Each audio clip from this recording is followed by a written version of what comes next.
aboard! Outdoor service owners, rise and shine. It's time to start fueling your success, one adventure at a time. Welcome to Outdoorsy Entrepreneur, brought to you by Housecall Pro, where service owners come together and learn ways to take charge and level up. We are your hosts. I'm Kevin Fontaine, and this is Patrick Harders. Join us on this journey every Wednesday. Like, comment, subscribe on our YouTube channel, and listen to wherever you get your podcast, and follow us on our social media platforms at Outdoorsy Boss. What's been cooking, Pat? I'm doing well. We're in family season right now of SAT tests. My son's 17, so colleges, all that fun stuff, and swim meets. Oh God, you're packed. Swim meets every day. All right, today, guys, we are going to tackle what would be a subcontracting model, which I love, versus what Patrick loves is the traditional employee-driven model of running your own business. And we've been doing both for a long time. You know, I had been doing employee-based forever. And just a couple of years ago, here's a shot, Pat, of my crew way back in the day. We had about 50 employees at one point, had a huge shop, as you can see in the background, killer shop. Standalone on an acre and a half or so, tons of bay doors, tons of trucks. And this is what my company model looks like today. All just subcontractors, still wearing company uniform as much as I can get them to wear it, etc. And that's what we're talking about today. You know, the good, bad, and the ugly of either, because they both have their plus and minus sides to them. And we're just going to kind of point out some of the things it's like for me to run my subcontracting method versus Patrick, what it's like running employee-based, and just talk through some of those points, you know? Yeah, this is a hot topic. Obviously, you know, there are days when you have, you know, employees don't show up, something happens, you go, I would love to just delegate this to someone else. And, you know, I am all about, you know, outsourcing, delegating, but, you know, I think there are a lot of pros and cons in different avenues in different industries. And it's going to be a fun discussion. This is something that, and I think we both take a different viewpoint on and understand each other's viewpoint. But, you know, one of the biggest things that I think you're hearing discussions on in the outdoor world. No doubt. I'm getting ready to shave Patrick's coconuts here. Let's check out this scenario. Yep. We've got staffing, traditional staffing with your employees versus subs. And let's just start a slideshow here. We're going to talk about some of the overhead costs involved with traditional employee base versus subcontracting. First category is a big one, shop. Pat, you have a nice big shop still. Yep, place where we put everything in, a meeting place, you know, it's an expense. It's an expense that doesn't make you any money. Even if it's the nicest shop in some industrial park. We have an old farmhouse right in the middle of town here. But, you know, that check when you're going through your P&L, that doesn't generate income for you. Even if you think it's the nicest looking showroom in the world, your customers aren't going to it. No. And, you know, a lot of guys, when you're starting out, like I did, I went and just rented a storage unit and put a desk in that nasty corner, dust-filled corner, and had a computer there, and that worked for a year or two. And then you keep leveling up, more employees, more vehicles. You got to expand, get bigger places. Eventually, like Patrick, he has a huge facility and 2 facilities, and that gets very expensive. You know, with subcontracting, you don't have that. The next category is equipment and tools. You know, employees, you have, you know, as an owner, you have to provide all that equipment and tools usually to employees to use for the job. So upkeep them, pay for lost ones, have systems to organize them, have, you know, maintenance on them. That's a big one. You know, that's a big one for us. Subcontract mode is we don't have to worry about that category. Yeah. Someone else's problem. That's right. Vehicles, same way. We don't subcontracting. You don't have to worry about that. It's on the subcontractors to own, maintain, operate their own vehicles and trailers and what they're going to use to get to your jobs, right? Mm-hmm. Maintenance and repair, same thing. Fuel's a huge one, Pat. When in the landscape world, we use tons of equipment, and fuel was a big line item in our overhead. Yeah. you know. Tolls. That's a big one for Tolls. us.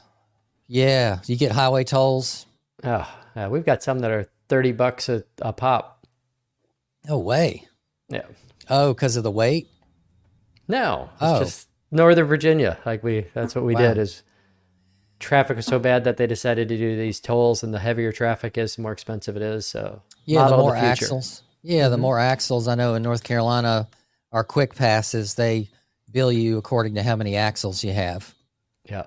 So, all right, next let's go into, and that's a big win for subcontractors, by the way. Oh, yeah. Boom, I just nailed 5 out of 5 Yeah. for benefits to a subcontract model. All right, let's go to next categories. Still dealing with indirect costs here. Uniform, PPE, training, having meetings, ongoing meetings that are required. Insurance, carrying insurance coverage for your company and staff. Paid time off and employees. Holiday, sick pay, vacay. Rain days. Rain day. Yeah. It's too many rain days in a row. The employees start getting mad, like, hey, what are we going to do? And sometimes you're just finding things for people to do and paying for it. So Busy work. That's why we've got 180 lights around my property. Hey, we should spruce up the place. What do you think? Yeah. Yep. So, uniform PPE, obviously employee driven, you're paying for that. Subcontract driven, you're still paying. I still pay some of that, not as much, right? You still want to upfit your subs best you can to show your company in the best light possible. So subcontractors, they're working other jobs. They're working for themselves. They're their own boss. So they're working for other people and a lot of times themselves as well. So that gets tricky, getting them to wear your own shirts every time. Yeah. They certainly aren't going to do that. If I used to give them magnets for the logos, so whenever they hit my properties, they would throw the magnets on. Those flew off and got lost. So that's something you're dealing with constantly. Showed up with a competitor's logo on. Or their own. They're called a certain thing and their own branding. And, I guess over time, Patrick, I worried less and less with uniforms and with logo branding because once I do a lot of recurring service in my landscape company today, we do a few one-time installations as well. But once I got over the hump of, oh my God, what's my customers going to think that they see an unbranded truck out in their yard? Once that worrisome went away, I then just started putting that verbiage into my sales process. And so my customers know that I subcontract now, and that's part of my sales presentation is that I say, hey, I subcontract everything, but guess what? I've got processes, procedures, and quality checks behind it that I do on my own. So you're still getting a quality product. It just happens that I'm using different people. And it's similar to an employee. You got to groom them. I have to still train them. I still provide them an SOP to show them my quality expectations, my specific process that I used to do with my employees. So for me, it's very similar. You just don't have to do it as often as you would internal employees. I still meet my subcontractors out on job sites. I get them started. I help them set up plants. I help them show new properties. So that you're going to have to do your time. Still will be involved with either model. You're going to have to do that. Insurance wise, subcontractor model, you're going to have less insurance liability than you would full staff. Definitely. Because you're losing the trucks, you're losing the shop. So those things do go down. Paid time off, holidays, big win for the subs. I ain't got to pay for none of that. If they're late, that's their problem. If they want to give holiday and sick pay, vacation pay, that's on them. Yeah, you've taken out so much of the management of the business by going the subway. Yeah, and so we're going to show you guys there's a lot less managing time involved, and we're going to get into profit now, and you're going to see that there's going to be a little less profit as a subcontractor than you would as traditional employees get. So job profit, me and Pat talked about this earlier. Typically as a subcontractor model, I will get a quote from the subcontractors on a job, and then I'll put my profit margin on top and then present that quote to the client directly. So typically I'm only dealing with 15 to 35% net profit. I wouldn't say net yet because I still have overhead. I still have insurance. I got a sales car. I'm running a website. I'm advertising, right? So I still have overhead as a one-man operation, but so I have to incorporate that cost, which we're going to go through a spreadsheet here to break down cost. So both share job profit, I would say subcontract model, until you're getting very specific and very niche into that category, Pat, like a home builder does. He's going to get a higher percentage because he's got it perfected. Managing, you're going to spend less time managing subs. Yeah. You're going to spend a whole lot less time, Pat, hiring. I will say if a subcontractor loses his own employees and isn't able to perform a job for you, it ends up, if he can't ramp up, then you're going to have to find a new subcontractor to help fill that void. So that's always present. Motivating employees, giving them the drive to produce. Definitely employees, you have to motivate them daily, weekly, monthly. It just depends on the person. So there's that factor is you're there being the cheerleader every day. You're showing up. I did realize that if I'm not there, that people are like, oh my God, we got a substitute teacher today. The boss isn't here today. They get a little more lighthearted. They have more fun. It's a lot less strict feeling. You always get that, right? Layoffs, that daunting task of having to lay off somebody because they were bad, didn't show up, did drugs. That's one of the hardest things to do is like you get so worked up over that conversation, which, once I realized that a lot of the time these guys have been fired. If I'm firing them, they've probably been fired a couple times in their life before. But, you've probably never been fired. Or I've never been fired from jobs. So it's, we would take it one way where it's like, if it's the fifth time they've been fired in 10 years. All right. And then now let's get into job pay.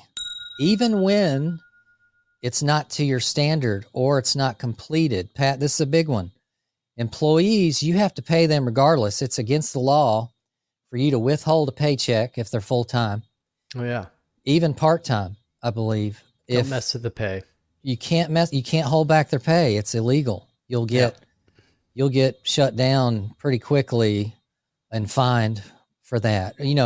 Versus subcontracting, if they didn't complete the job yet, tough luck, Buttercup. You're not getting paid. I'm holding back until you finish it to my standard.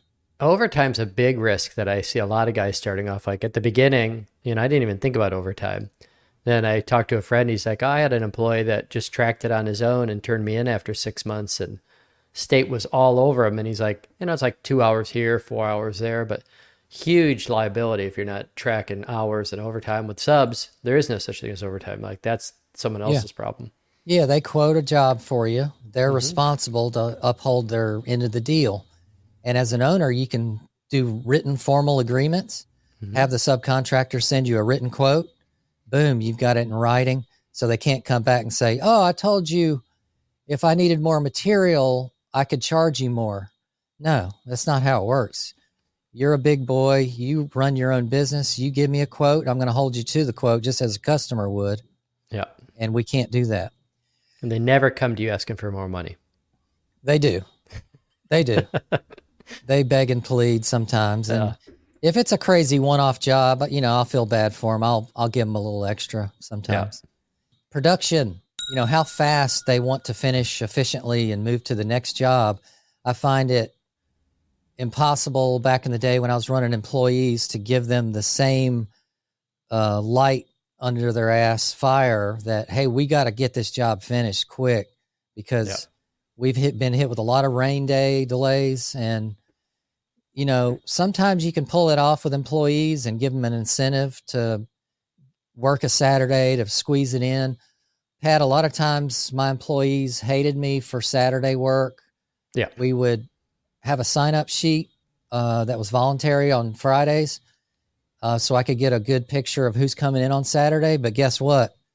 you get the call, hey, my truck's broke down on Yeah. Saturday morning. And you're like, oh, sure it is. And they felt it was okay to leave you high and dry. Some employees will do that. Yeah, And we just don't even mess with Saturdays or Sundays at all. And right. we switch to that, Monday through Thursday, and then Friday's the catch-up day. No doubt. And so production, subcontractors are more driven to finish the job because they know they're only getting a certain amount of pay, and they want to go on to the next one because that's their living. Mm-hmm. So they're more apt to stick to their mentality of getting that done. Customer relations, check. Both platforms have to do customer relations, customer service. It's there. I would throw a little bit more on if you have employees, like when I have an employee that's been with me 10 or 15 years and the customer knows the employee, you're not going to get that with a sub. So if it's like, I installed the system 15 years ago, I know everything about it, there can be an advantage where I've got employees now that my customers actually ask for. Yeah. So customer relations, I would put a check plus on the employee side, because you're now going to get good employees that have been with you that are going to head off issues, complaints. They're going to help get a thank you. Oh my God, I didn't know we got that. That's awesome. Yep. They're going to help bridge the gap from the owner and be that intermediate guy that's going to help you prevent more time managing the job. All right. Pay to stay, job hopping, big win for subs.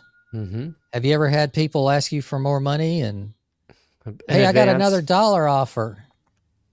I got another dollar offer from a guy doing lawn care, Pat. Can you give me another $1? Mm-hmm. Have you gotten that? I used to. That used to be a big thing, is losing guys for things like that. But yeah, we shifted how we pay our people to make them the highest paid in the industry. So, but a big, we talked about this earlier, Patrick. Going to gas stations in the morning. Guess who they're talking to? They're talking to other landscapers in other vehicles in other companies. How much you make? Oh, shoot, I only make damn this. Boom, the seat is set. Now they're thinking about it all day, coming back, talking to the foreman. Your morale starts to now focus from a job, getting jobs done for that day, to how am I going to ask for more money and get paid like my friend over at the Sheets? Mm-hmm. Layoffs, I think we talked about that. No big deal. So that's it in a nutshell. Subcontract model, baby. Another win. Yeah. So I see a lot of advantages to doing it. I think like the way I've built my business is I'm trying to groom my employees to get to the next level, so that like typically Fridays, this is what I do. Like I told you, the rest of my day on Fridays, like going to the gym, getting feed for my animals, getting a haircut, and drinking high noons. That's how I'm spending it, because I do have my team that comes behind me, and they follow up and get all the installs in and everything else. And I think there's Patrick, I think there's a sweet spot with running your own employees. When you get to a stage where you're making really nice revenue margins, profit margins there. Yep. You have a great staff. They are very family tied to your cause, your culture. You're a good, honest person, so you want them to be able to accelerate in your own company and find ways for them to earn more money somehow.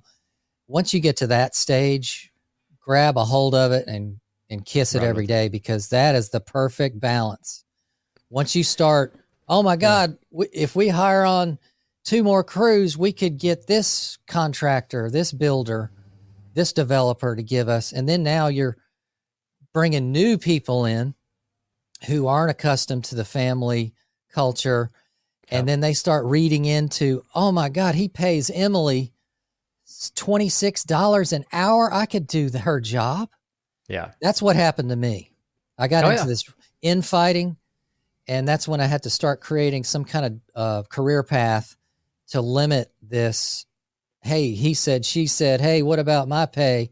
I've been here 20 years or whatever. So you got to you got to shore up those possibilities at that point.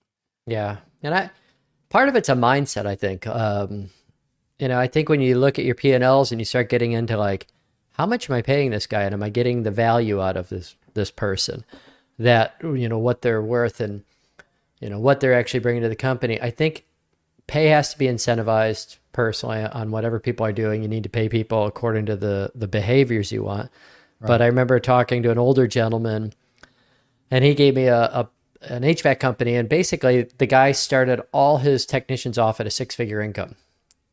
Wow. Which is crazy to think, like every technician makes $100,000 a year. Wow. To start. And he said, well, what we did is we just reflected it in our prices. And so he's like, I've got what differentiation in his company was like, we've got the best technicians, and we have a line out the door for people who want to come to work for me, but we're 30% more than everybody else. Exactly. Because you're going to have this guy show up who's been with me 15 years. He knows everything else. You call, such and such HVAC company. You don't know who's showing up and if the guy knows anything or if he's just there to just really more of a sales rep. So, it is a mind thing of like, I want my employees to actually be successful, grow, make money. If it's with me, it's what I prefer, is to try and create that avenue. If it's somewhere else, good. I wish you luck. Don't compete against me. Right. We're all good. And I think, Patrick, that should be built into your sales process, and let customers know, or your social media at least, let customers know that you're grooming people to get houses, to get new cars, to build a family. And that's because you do charge more.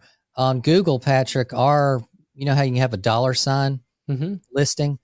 Google will categorize you. If you're inexpensive, it'll just be a $1 symbol. Yep. If you're average, it's two symbols. Ours, we always wanted 3 symbols, because automatically I want people to know we're higher end. So that gives that preface of, expect you're going to pay a little bit more for us. And then that's in my sales process to explain why. And with grooming employees, you're talking about paying more and stuff like that.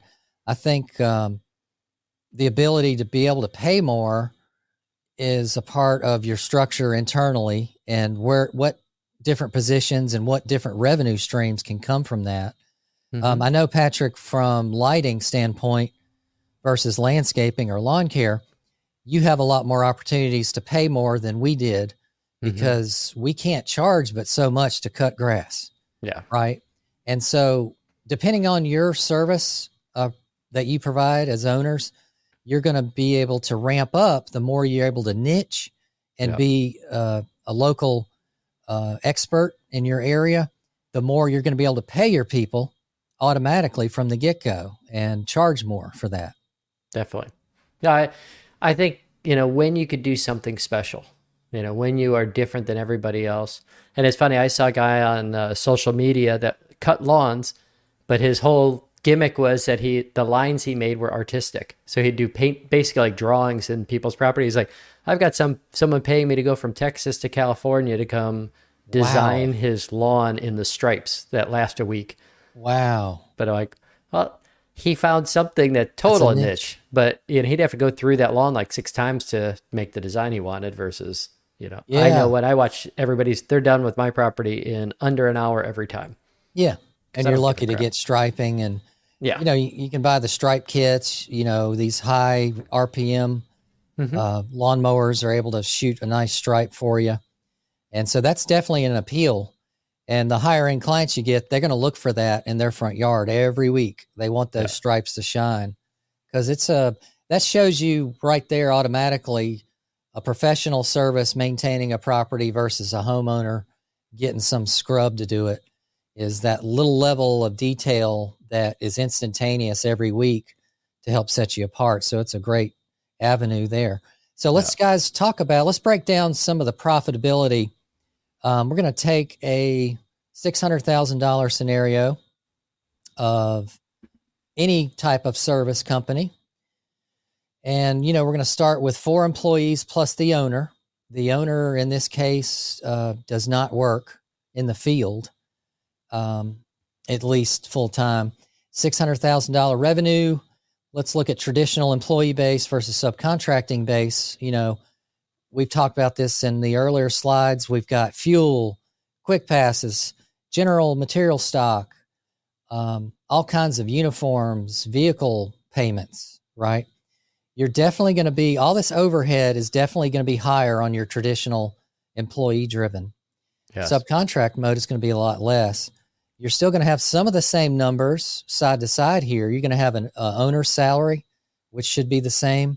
You're going to have the same amount of advertising because both models want to get that new client base to feed in. So you're going to have some similarities, but for the most part, if we go to the bottom line here, we're dealing with $139,877 of overhead in the traditional category, but we've only got $82,350 in the subcontract category for overhead, which for the most part, that's the owner's salary was $55,000 of that. Mm-hmm. You got direct overhead for employees. You're dealing with about $190,000, and you've got to add your labor burden onto that. So that's your insurances, your liability coverage, and you do have to have some workman's comp coverage. And we've got the rates there. Bottom line, you still have to pay subcontractors, obviously, but you're going to have to pay them more than your employees. So my cost is higher here. I'm at $336,000. And let's say Patrick's over here at $245,000. So there's a bigger payout for me as a subcontractor than employees. Materials are going to be the same. Let's say it's $150,000, about 25% of revenue. So let's go to the bottom here. We're dealing with revenue, and let's start minusing out materials, overhead, profit. Patrick wins. He's got $65,000 in net profit. That's almost 11%. Oh, yeah! He's about 2 times what my profit lands at about 31,600. So I'm only hitting about 5% profit net after I pay all my overhead on my end. So the owner takes home, combined with his salary now, his base salary, employee model, Patrick's sitting fat, dumb, and happy with $120,000 of takeaway. I'm sitting at about $86,500 basically. Now, big caveat, Patrick. Mm-hmm. Time spent on job as an owner. This is where it leans back towards subcontracting. Patrick's going to spend about 55 hours a week and about 51 weeks out of the year. He's going to put in about 2,800 hours. $120,000 divided by 2,805. Patrick's going to make $42.79 per hour. Horrible. No, that's actually pretty good. I mean, but my end, I'm only making 86,600. But here's where the pivot shifts to validate a subcontract model. I literally only spend 10 to 20 hours a week on my business now. I'm putting in 20 hours a week, 51 weeks out of the year. I'm spending 1,020. I'm making less profit, but I'm making more per hour. I'm up to $85 an hour of my time spent. Patrick, here's where it gets even better. I now have 35 more hours to divulge into another venture, another company. Like a podcast. A podcast. Yeah, anything. I can grow my business even more. I've got more free time to advertise more, do more sales calls, do videos online, do more social media. So that just shows you the pivot. You know, you take a beating. I take a beating on profit net, but I gain with time spent. Mm-hmm. And I will say, like, a challenge that I could see coming up would be, you know, as you try and grow, like you're running it and doing it and it's 10, 20 hours a week. If you want to double it, you have to find another one of you and another one of you, like another manager that's high level. You know, I think now in my business, you know, I probably spend 30 hours a week in Dayloo. But, you know, I've had to bring up people and to grow. And, you know, right now, I think last year we're right at 3 million. You know, our goal is to get to 6 million in that business. but I'm building the infrastructure underneath to have the people do it. Yeah, you're paying people to do what you used to do. Yeah. So that, whatever it was, that $40,000, difference that I had, ultimately, as we grow, then it's getting to the next level of like, all right, if we triple or quadruple those sales, well, now all of a sudden it's 100,000. I could pay someone to do that job. And ultimately I want to pay people to do everything I do except the fun things I like doing, which, is working somewhat with people to help them grow and to help, and design. I love design. Oh yeah. It's the creative element and all that good stuff.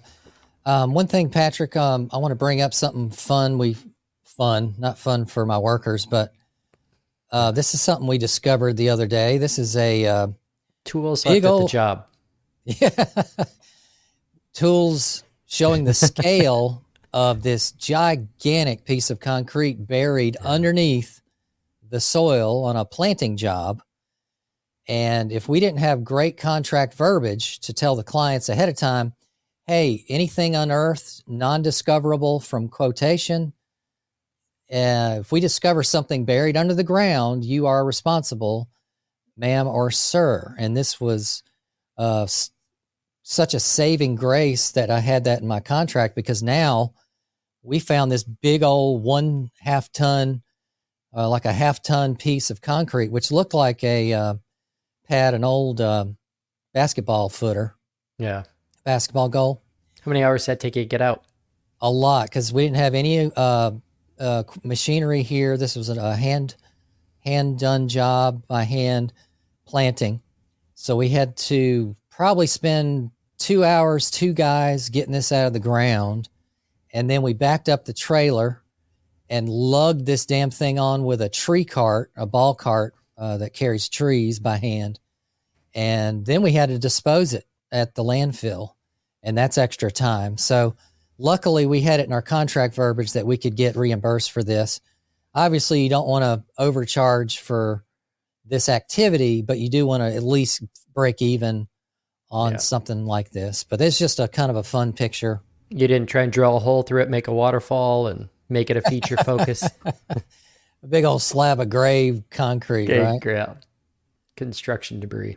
Our fun job this week was a customer that tied into their FiOS line, ran a Cat 5 cable or whatever in the yard, 1/2 inch deep, through the driveway crack, guys who do lighting like that, back in and in through the dryer vent because they didn't want to run the wire through their house. Whoa. And then they were upset that we cut the line. It came out just screaming and yelling, and we're like, we marked everything and we told you you're responsible for anything in the ground that we can't see. Granted it was 1/2 inch deep under like 2 blades of mulch, but those are the fun things and the calls that you have to kind of walk customers through, the expectation, and we can't see what we're digging into, and you're going to run into that, and you just got to Do you have to call location services before your We did. Verizon came out and was like, what the hell is this? We didn't put this in. And they're like, oh, our handyman put it in. Yeah. Yeah, and you can't piss off a customer worse than cutting their cable. Oh, yeah. Oh, my God, my cable's down. I got to watch Netflix tonight. I got to email my tennis partner that I can't make it next week. Yeah, it's like cell phones don't work, I guess. All right. They freak out. Luckily, cable companies are quick to patch it. Yeah. Within a couple hours. So, well, that wraps up this episode, guys. Hope you enjoyed it. Please comment on what you're doing out there. Is it subcontracting? Do you like it? Do you like running with employees? Let us know what you guys are doing. Yeah. And we can't wait to see you guys in the next episode. Make sure you subscribe to us on our YouTube channel and check us out on all the social media platforms at Outdoorsy Boss. Check out Housecall Pro. It's a great service field software to really make you more efficient as a business owner. We got a special discount link below. And big thanks to everybody watching, our subs, that we are going in this together. It's not easy running your own business. It never was. There's no secret to success. It's pretty much comes down to dedication, hard work, and drive. It's just life. I mean, it's everything that you do that you're actually making money at and getting rewarded for is hard work. Nothing comes easy, boys. So, big thanks to everybody that's watching us. We're all in this together. We just hope you can learn a thing or two with me and Pat every Wednesday. And make sure you check out OutdoorsYentrepreneur.com. We've got that masterclass coming this summer. We're going to have special early bird pricing, so make sure you put in your email and your contact info so you can get that early bird pricing. No, have a great rest of the week. It's always Wednesday is the halfway through point that you think it's Thursday or Friday and you still have 2 days left. But yeah, get through the week, get ready for the weekend. Hell yeah. See you guys in the next episode.